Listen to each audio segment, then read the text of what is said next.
Okay, so in a minute I'm going to see if I can find a way of getting fuel into the carburetor, which is there. I've put it on yesterday night. I think eventually I'll use a spare Mark 15 tank, which is there, and make up a holding bracket for it.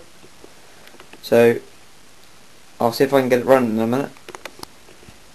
Okay, I'll mix some 16:1 fuel oil 2-stroke mix. Hell of oily stuff. You can see it's red. Okay, she works. I just had her running.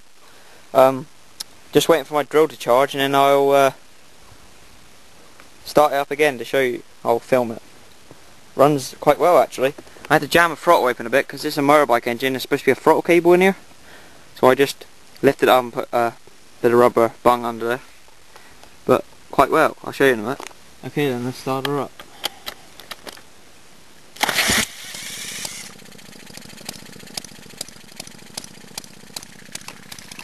There he is.